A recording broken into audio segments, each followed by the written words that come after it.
Our journey begins in northern Spain, charting a path across the fertile plains of the province of Castile and Leon and the rugged landscape and medieval villages of the Oberranas Mountains. We arrive at the vibrant city of Bilbao, capital of the Basque Country. Then it's on to some of Spain's most beautiful coastal vistas and the harbour town of Mundaka.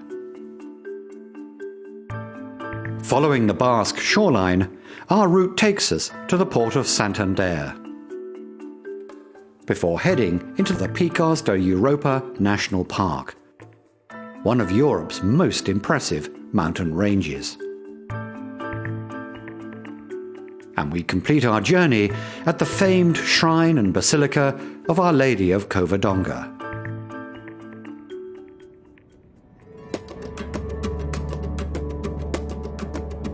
Rising from the plains of the Castile and Leon region are the Oberranas Mountains, a designated natural park. Stretching some 30 kilometers, it's a vivid and beautiful landscape of wide valleys, steep gorges, and ancient Jurassic-era rock formations. A planned highway through the zone was prevented in 2010 by activists desperate to protect its unique biodiversity. Valleys such as this are covered by forests rich with flora and fauna,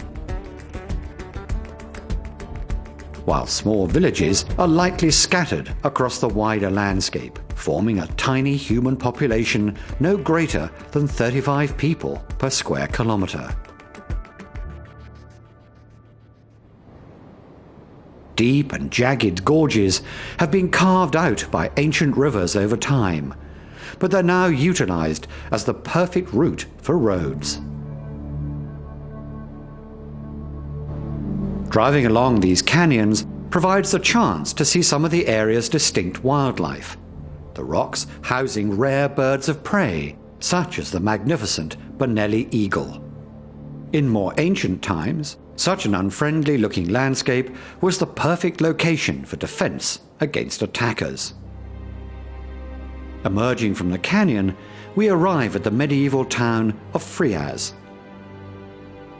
The settlement sits high on a rock escarpment above the river Ebro. It owes its origin to Alfonso VIII, who in the early 12th century saw it as the ideal location for the purposes of protecting and repopulating the edge of the Old Castile. Looming over the medieval town is Frias Castle, the original home of the Duke of Frias. It's a striking reminder of medieval power and defence, with its formidable walls and pointed crenellated battlements. The high overseeing tower and keep was designed to be completely self-contained, with even its own water supply. To this day, the castle gate remains the only entrance to the town. At the far opposite end of the rock sits another of Frias's famous landmarks, the Church of St. Vincent the Martyr. Originally Romanesque, this beautiful building now shows traces of many eras, medieval, Baroque, and more modern. It maintained much of its original appearance until 1904. The old tower collapsed, and the original frontispiece was sold to the Cloisters Museum in New York City. But its restoration has returned the church to much of its original glory. It continues to attract many visitors who travel far to see its collection of highly important religious paintings.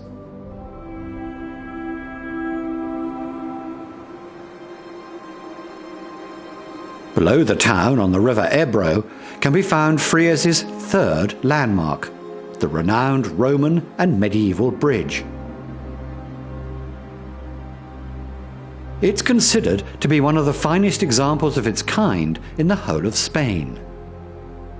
143 meters long and 3.5 meters wide, it consists of 9 arches, with a prominent central tower built in the Middle Ages. Hidden from view, is the tower's interior dome with a painted image of the Virgin Mary. It can be seen as you pass underneath. Beyond Friars is the magnificent wilderness of the Val d'Oreo Park. Taking in some 35 square kilometers, these mountains make up a geological fold in the Earth's crust, known as an anticline. In places, the formation has split and sheared, creating these severe limestone faces. The park displays a complex and diverse ecosystem. Hot, dry Mediterranean summers combine with heavy Atlantic snowfall in winter. The result is a wealth of species typical of both these seasonal extremities. An evergreen woodland of oaks, pine woods and beech trees, large mammals such as roe deer and wild boar, and a variety of rock-residing birds of prey, such as a sizable colony of the famed Basque griffon vulture.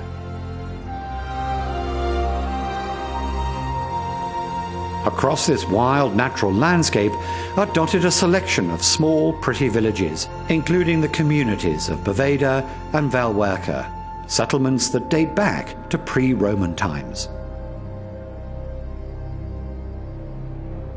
Indeed, moving through this dramatic terrain is to truly feel a visceral connection to an ancient past.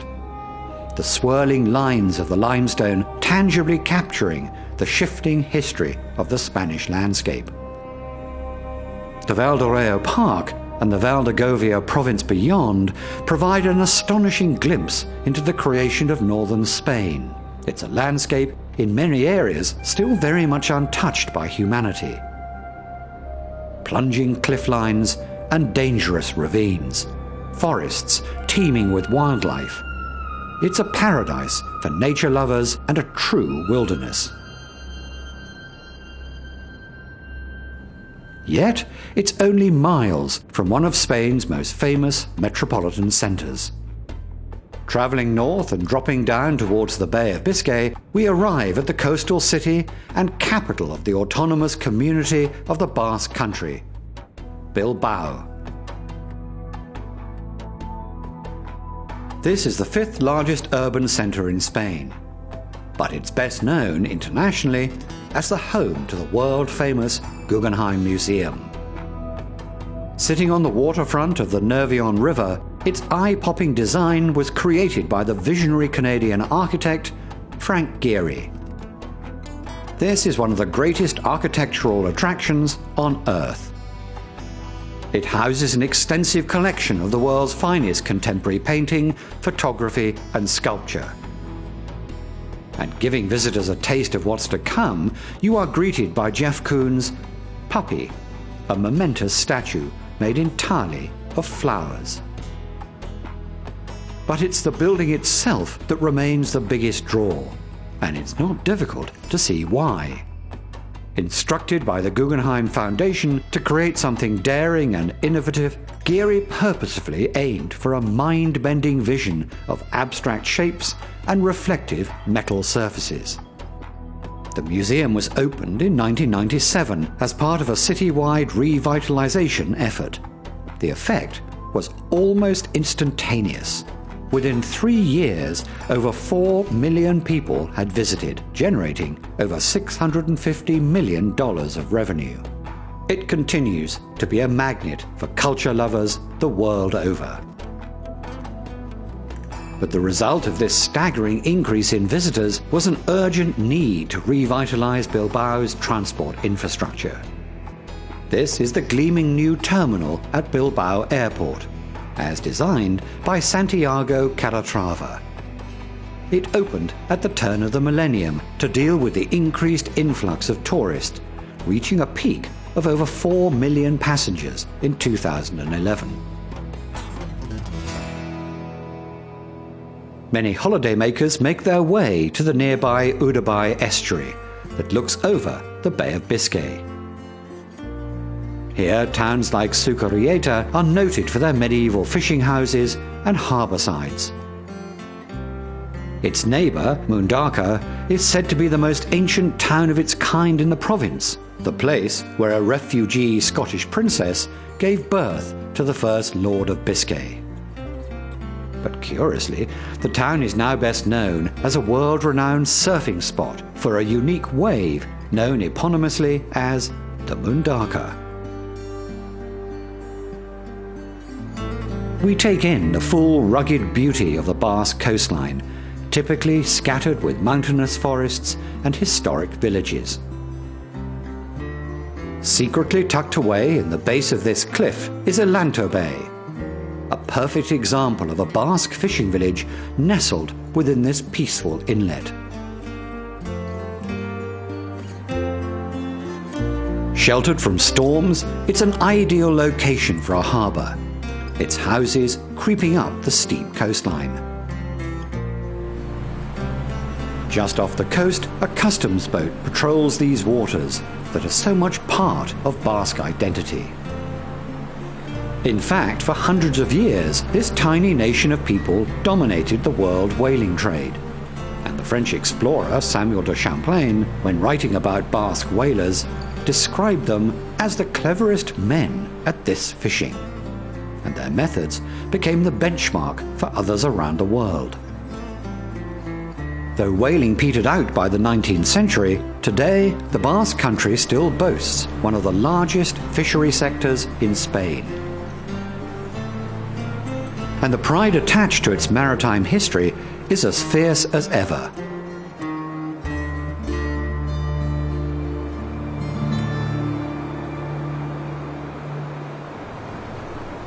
The beaches of the Basque coast are known for their picturesque beauty, such as this example on the edge of the Urdaibai Park.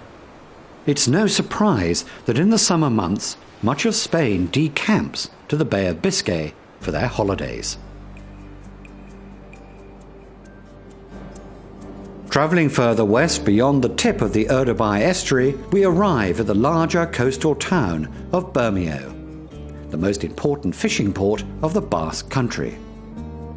Here on the water in the old medieval harbour side can be seen the traditional 17th century Aita Guria whaleboat, which stands as a local symbol of the region's maritime supremacy. Spreading back from the water is the beautiful old town, its long history dating back to its founding in 1236.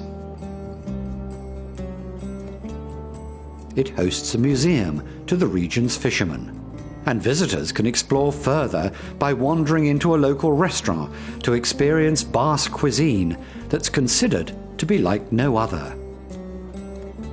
Not surprisingly, fresh fish is almost always on the menu.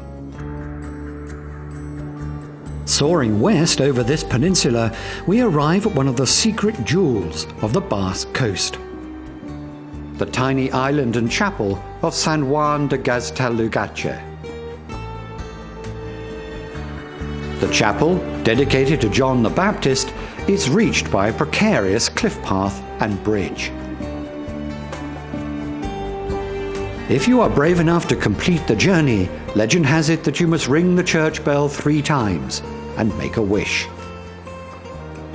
And the chapel may need your good wishes, as over the years it's been burnt down and been rebuilt several times since the 9th century.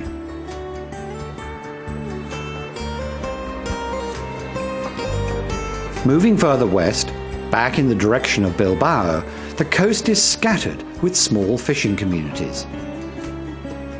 These towns and villages, tucked into the typically rugged Basque geography, have seen a severe decline in their economy over the past few decades.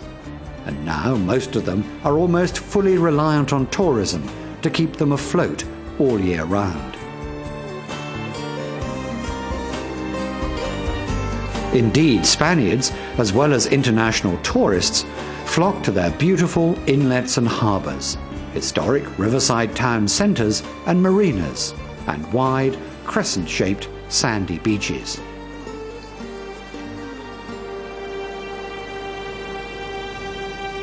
In the distance ahead, we can see Ghetto. It's actually a district of Greater Bilbao and makes up an affluent residential community of the wider urban network. The port itself is the largest in Spain. Where the harbour reaches out into the Bay of Biscay, the mouth of the Bilbao estuary serves as a holding zone for a large variety of international shipping. Tankers predominate, but many cruise liners also now dock at Gato for access to the Guggenheim Museum. The Basque Country and its coastline is a vividly different landscape from other parts of Spain. It has an almost Celtic feel, mythic and ancient. Roads and paths creep around craggy bluffs, revealing hidden villages. The cliffline soars up, then tumbles down suddenly, exposing verdant valleys and rolling pastures. Further west, we cross the border into Cantabria and the wide waters of the River Treto. The seaside communities of Santona and Loredo perch on the edge of the estuary. But the river is framed by the beautiful Santona Victoria marshlands and this oddly anomalous mini-mountain, Monte Busiero. The area as a whole is almost appropriately known as the Joel Natural Park. Over the Cantabrian hills, the land drops down into the expansive bay of Santander.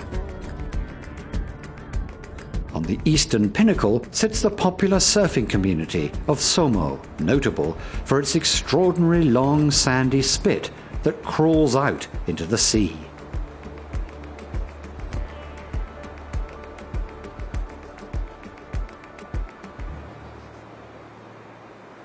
On the western side, across from the beach, sits the bustling port city of Santander, capital of Cantabria.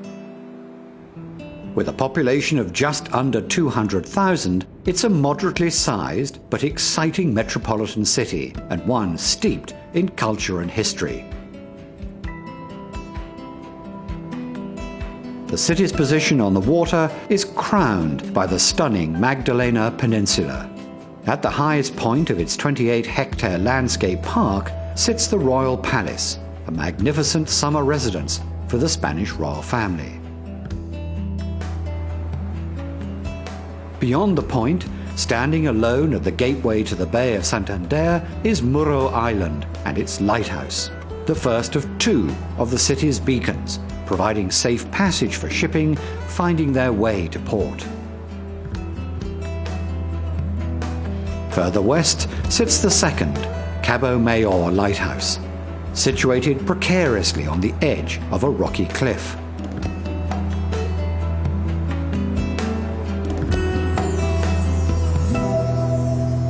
Our route now takes us inland. Deep in the Cantabrian countryside, we arrive at the historic Romanesque village of Santillana del Mar.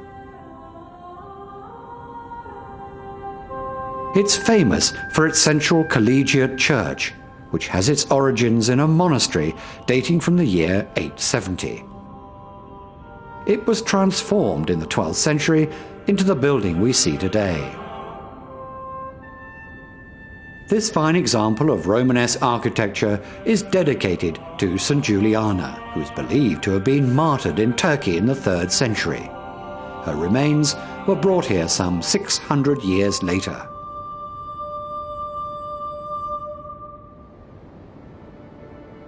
Further south and west loom the dramatic mountains of the Picos de Europa National Park.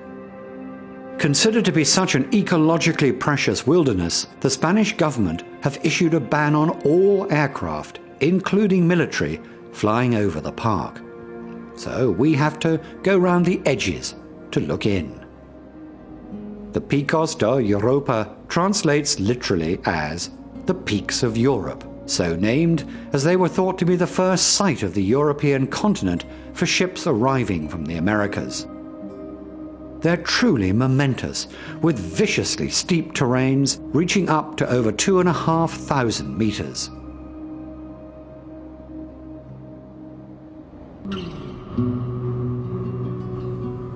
Here, at the confluence of four valleys, near where the river Kavieza flows into the river Diva, sits the town of Potes. This medieval mountain community is known for its maze-like historic old town, as well as its 3 bridges, the most famous of which is this, the 13th century bridge of San Cavatano. The rambling charm of this place is due to its position, the buildings and bridges shaped around the tumbling rivers and valleys. And scattered amidst the historic centre are many small architectural jewels. For example, this perfectly formed stone footbridge. Or here in the heart of the town, the Torre del Infantado, an imposing keep built in the 15th century, but now used as the home of the city council. Like us, many tourists make a brief visit to Potes before plunging back into the wilds of the Picos Mountains.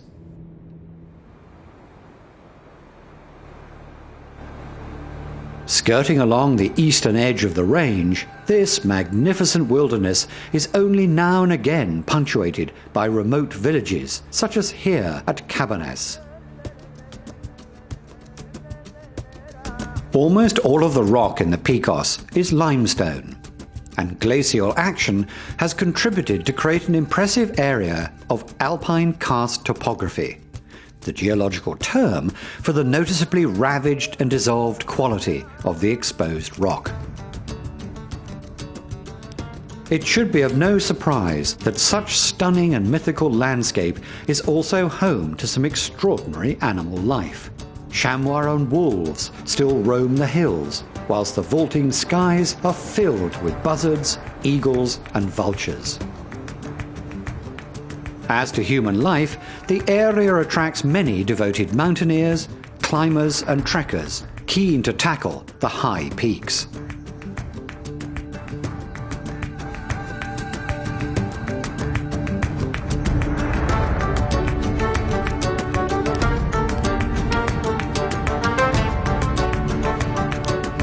To travel through the Picos de Europa from above is to encounter a breathtaking raw majesty.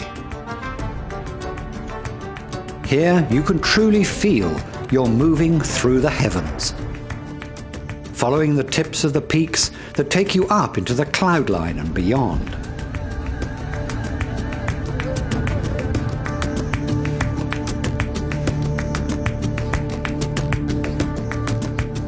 These splendid views take us across the northern border of the park, where our journey comes to an end, as we arrive at our final destination, the shrine and basilica of Our Lady of Covadonga.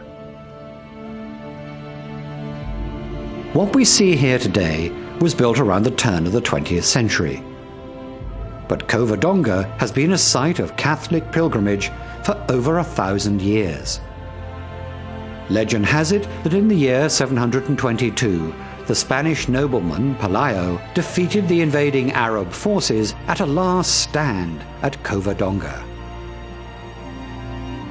According to tradition, Pelayo retreated to a cave where a hermit kept a secret statue of the Virgin Mary, saved from the Muslim conquest. Pelayo prayed to the Virgin for victory, and in the subsequent battle, the Moors were defeated. This triumph is considered to be the first of the Christian reconquests of Spain. To this day, Catholics from around the world come to visit the shrine of the Virgin Mary here in Covadonga and celebrate the re-establishment of this country as Christian. This is the historic heart of the nation and is what gave rise to the modern Spain we know today. A perfect place to end this journey.